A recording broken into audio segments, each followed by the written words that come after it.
Magnifique les amis. Magnifique. Franchement. Les amis, nous allons tout droit vers le Colisée. Voilà. Mais j'avais envie de vous parler de quelque chose les amis aujourd'hui. Tout droit à Rome.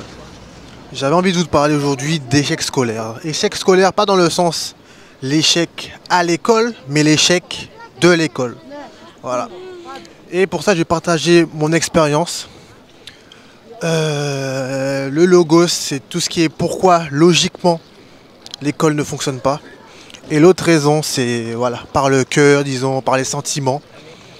Vous montrer que l'école, en tout cas, c'est-à-dire que l'école a échoué pour mon cas, en tout cas.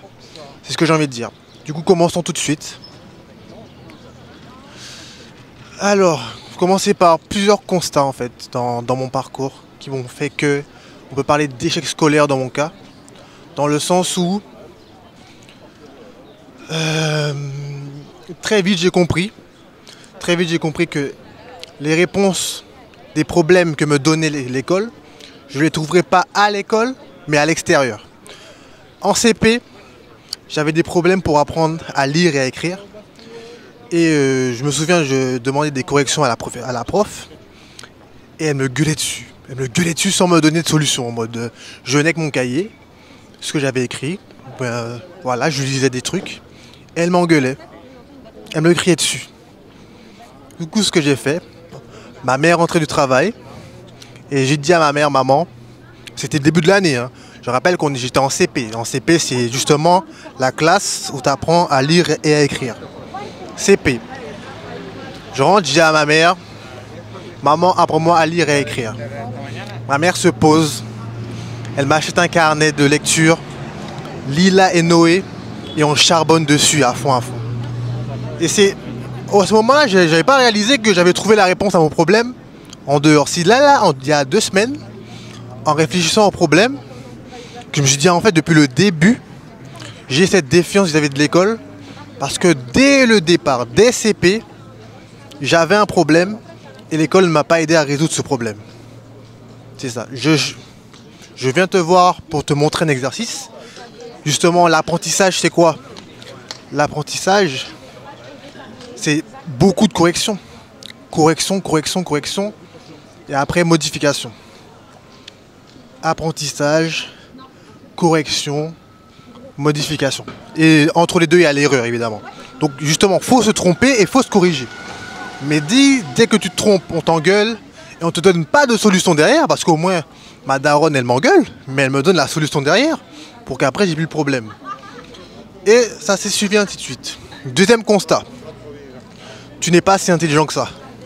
Dans le sens où, l'intelligence, il y a plusieurs définitions. Soit l'intelligence, c'est la capacité de prendre des bonnes décisions. C'est la définition que donne Idriss Aberkan dans son livre.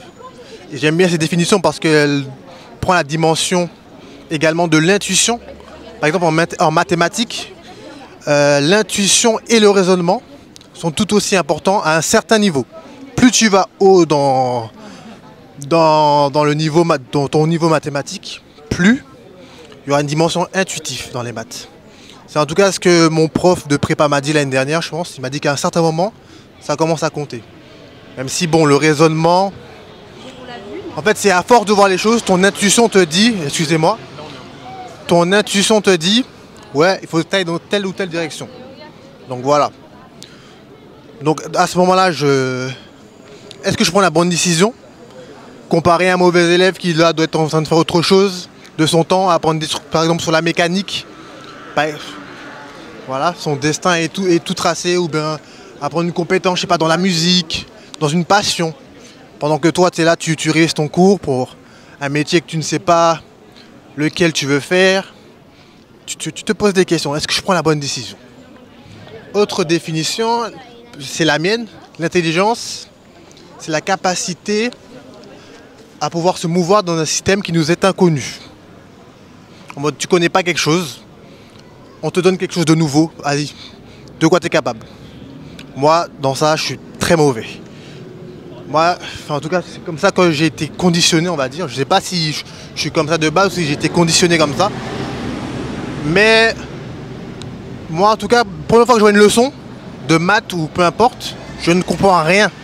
C'est après que je comprends, en répétant, en apprenant par cœur. Et là, ça vient avec ma troisième définition. C'est pas un docteur, mais c'est un scientifique qui s'appelle Schneider, je crois, que je lis dans mon livre Le mépris, une pathologie française, qui dit que l'intelligence, c'est ce qu'on fait lorsqu'on ne sait pas. Du coup, c'est ça mon intelligence. Je ne sais pas quoi faire devant l'exercice, ou bien devant ce problème que je rencontre. Hop, ma solution, c'était d'apprendre par cœur. Et c'était une bonne décision finalement, parce qu'en apprenant par cœur, j'ai pu avoir, pendant toute ma période du collège, au moins 18 de moyenne à chaque trimestre. Minimum. Tout en ayant pris cette décision. Apprendre par cœur. Certes, à court terme, c'est la bonne décision vu que tu as 18. Tout le monde pense que tu es intelligent, que tu as un avenir brillant, que tu vas faire ci, que tu vas faire ça, que personne n'a à s'inquiéter pour toi. Mais voilà, putain, regardez-moi ça les amis. Ça c'est la vraie vie. C'est magnifique. Quelle beauté. Bon, je vais m'écarter un peu, j'espère que vous m'entendez. Enfin, j'ai morcé. Mais bon, je vous dis, ça m'a dégoûté. Apprendre par cœur, en tout cas de cette façon, avec les gros cahiers, ça m'a dégoûté en fait. Donc c'est très mauvais. Et moi je dirais que le divorce est arrivé l'année dernière, je me suis dit plus jamais. Je regardais mes leçons de prépa de géopolitique, de maths, d'espagnol, d'anglais. Je me suis dit plus jamais tu vas forcer ton cerveau à ingurgiter des choses aussi mal présentées, aussi abondantes, mais pas dans le sens abondante, dans le sens positif, dans le sens où c'est démesuré pour ton cerveau, surtout dans la manière dont c'est fait. Donc du coup, c'est magnifique, les gens, oh là là là là là là là là, je vais pleurer, c'est magnifique, purée, mais c'est immense. Oh là là, bref. Du coup, voilà, le divorce. Du coup, maintenant, je vais vous expliquer, disons de manière logique, pourquoi ça ne fonctionne pas. Ça ne fonctionne pas parce que il y a ce qu'on appelle, j'espère que vous n'entendez pas trop le bruit derrière là, il y a ce qu'on appelle la résignation à l'emmerdement. Encore une fois, c'est dit dans le livre de Idriss Aberkan, que j'aime beaucoup ce livre, Libérez votre cerveau. J'aurais jamais dû lire ce livre en prépa, il a gâché ma prépa, ou au contraire, il a fait que ma prépa devienne quelque chose d'incroyable finalement. Parce qu'à ce moment-là, je me suis dit, c'est fini. Je vais prendre mon éducation en main, je vais m'éduquer tout seul. Les leçons de madame, les leçons de monsieur, c'est fini. Maintenant, ce que tu fais, en apprenant, tu t'amuses. Qu'est-ce que j'aime bien faire pour m'amuser? Regarder des vidéos YouTube. Je passe ma vie à regarder YouTube. La veille de devoir de géopolitique, conflit au Moyen-Orient, j'ai allé chercher directement tout ce qui était concerné sur le Moyen-Orient sur YouTube. Je cherchais tout partout. Tu retournes le lendemain, voilà. T'as pas eu la leçon, mais t'as la même note, voire plus, que celui qui a appris sa leçon par cœur. Tu dis, ah bon, ok. En philo, un peu pareil. Parce que de toute façon, j'aime la philo de base. Donc ça, c'est ce qu'on appelle la pratique délibérée. Dans le sens où, en fait, sans même qu'on me dise, révise la philo, je la révise. Tout le temps. Tout le temps, je suis sur la chaîne YouTube, Histoire et mythologie en BD. Donc, en fait, je révise tout le temps. Et quand t'aimes ça, quand t'as une pratique délibérée, là, tu deviens un élève excellent. C'est pas quand on te dit, ouais, il faut que tu le fasses, que ça vient en fait. Ça vient pas comme ça. Il faut de la pratique délibérée, il faut de l'amour. Sauf que, le problème, c'est qu'on le sait. Mais est-ce que l'école te drague? Est-ce que l'école t'a déjà dragué? Moi, l'école ne m'a jamais dragué. C'est toujours moi qui me suis plié en 4 pour l'école. L'école ne m'a jamais dragué. L'école ne m'a jamais dit toi, t'es un bon petit garçon. Je vais te faire un peu plaisir. Je vais rendre ça un peu coquin, un peu audacieux, un peu excitant pour toi. Non, jamais. Enfin, si. Il y a quand même quelques professeurs qui ont fait en sorte, notamment SES, qui ont fait en sorte que je retienne des choses. Par exemple, il aimait bien donner des noms dans des situations économiques. Il disait bien monsieur de ce que de, Tiroro, tu vois, ça marchait bien, tu vois, je retiens encore ça.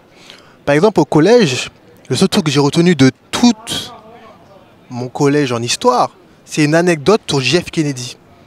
Mais tous les cours, je m'en souviens pas. Je sais ce qu'on a fait, je sais qu'on a fait la première, deuxième guerre mondiale. Mais une punchline de son cours ou bien un truc, je sais pas. Je ne sais pas. Pour être très honnête avec vous. Du coup, voilà. En fait, le plus important, les amis, et vous l'aurez compris, ce qui est plus important, c'est l'amour, les amis. S'éduquer, c'est se libérer. S'éduquer, c'est aussi aimer, les amis. En tout cas, c'est ma conception de... Quand j'aime quelqu'un, je veux qu'il soit libre. Quand j'aime quelqu'un, je veux... Enfin, comment vous expliquer le lien entre liberté et amour, en fait? Parce que c'est très compliqué. En fait, quand il y a l'amour, il y a la liberté, en fait. C'est comme une chanson de Damso, il dit la vie une condamnation, l'amour n'est qu'une caution. En fait, quand tu aimes quelque chose, tu te sens libre de le faire, tu vois. Et quand tu es libre, en fait, tu le fais sans réfléchir, sans arrière-pensée.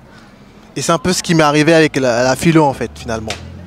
Et du coup, pour revenir à pourquoi créer la chaîne YouTube à Nuance, c'est qu'en fait, j'ai remarqué un problème. C'est que on est limité sur YouTube, finalement. On pense que YouTube, c'est saturé, mais je pense pas. Je pense pas, franchement. Il y a énormément de sujets qui ne sont pas traités par YouTube et qui m'auraient aidé dans mon éducation, que ce soit personnelle ou pour performer à l'école, tu vois. Par exemple, j'ai parlé du Moyen-Orient, mais on peut encore faire bien mieux. Je crois, je devais faire un exposé sur le Pakistan, il me semble. Ouais, sur le conflit au Pakistan pendant la guerre froide, avec, tu vois, l'intervention de l'URSS, des États-Unis. Et pas du Pakistan, de l'Afghanistan, pardon. Avec l'Afghanistan. Et la dernière vidéo, elle datait d'il y a 4 ans. Elle durait 5 minutes. Il n'y avait pas plus de détails, il n'y avait pas d'anecdotes, il n'y avait pas grand-chose. Je dis, ah ok. Donc, il y a encore des trucs à faire sur YouTube. Et c'est pourquoi j'avais envie de créer la nuance, en fait. C'est pour combler ce vide-là. Parce qu'en fait, quand tu es porteur de projet, il faut être humble. Faut pas se dire directement, non mais je suis le seul qui a ce problème-là. Non mais Sébastien c'est le seul, c'est obligé. Il n'y a que moi qui ai envie de s'éduquer autrement que de la manière purement scolaire, purement académique, purement sans amusement, sans plaisir, sans passion, sans amour, sans liberté. Je me suis dit non, c'est pas possible que je sois tout seul. Donc du coup j'avais envie de mettre ça en place, voilà. Même si on est encore loin de la forme que je voudrais. Je voudrais que ce soit beaucoup plus... je voudrais capter beaucoup plus votre attention. Parce que l'attention ça se paye. En anglais on dit pay attention. C'est-à-dire que ça se paye. C'est pas quelque chose qui vient comme ça. Du coup voilà. Voilà, pour capter l'attention des gens, regardez par exemple, un exemple tout bête. Pas capter l'attention des gens, regardez les touristes. Regardez ce que les Romains ont construit. Ce que Vespasien a ordonné de construire. Voilà. C'est l'arène de gladiateurs, juste derrière moi. Vespasien, l'empereur qui est mort debout. Il sentait la mort arriver. Et il se disait, un empereur ne meurt pas accouché. Levez-moi. Et il s'est mis debout. Après Titus, l'arc de Titus, je vais aller le voir après. L'arc de Titus, son fils. Que je vais aller voir, c'est magnifique. Il faudrait que j'aille voir le Panthéon aussi. Et tout ça pour capter l'attention des gens, tu vois. Pour faire en sorte que les gens viennent dans l'arène. Donc imaginez le travail que la nuance devra fournir pour capter votre attention. C'est un truc similaire en fait. Dans ma tête, il faut que je pense comme ça. C'est magnifique les gens. C'est incroyable. Je vous jure, c'est fou. Waouh. Bon, il y a des meufs qui parlent de moi, elles pensent que je suis pas français.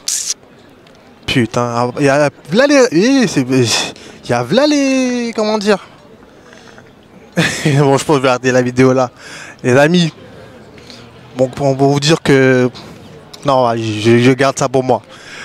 Les amis, je vais vous laisser. Je continue à visiter cette ville incroyable. Vraiment, je sens le poids de l'histoire sur moi. C'est incroyable, les amis. J'ai vu un bus. Il y avait écrit Zama sur le bus. J'ai pensé à Scipion l'Africain qui a cassé le bip à Hannibal Barca. Putain, en Afrique, incroyable. Incroyable. Je vous dis, les noms, les prénoms, c'est l'immortalité. Les noms et les prénoms, c'est l'immortalité des gens. C'est magnifique, regardez-moi ça. Coliseum. Pa. Et limite de rien, les Italiens, ils aiment le cul. Hein. Il n'y a que des bails de Kama Sutra ici, c'est dingue. Je te jure. Il y a une dame qui rigole à côté de moi là. C'est magnifique les gens. Putain, waouh. Waouh. Je suis choqué. Choqué. Bref les amis, je vais vous laisser. Je vais poursuivre la visite. J'ai besoin de prendre un peu de plaisir là. Allez. Vive l'éducation. L'échec scolaire, c'est des deux sens les amis, je vous le dis. Mais vive l'éducation, vive la liberté, vive l'amour. Éduquez-vous.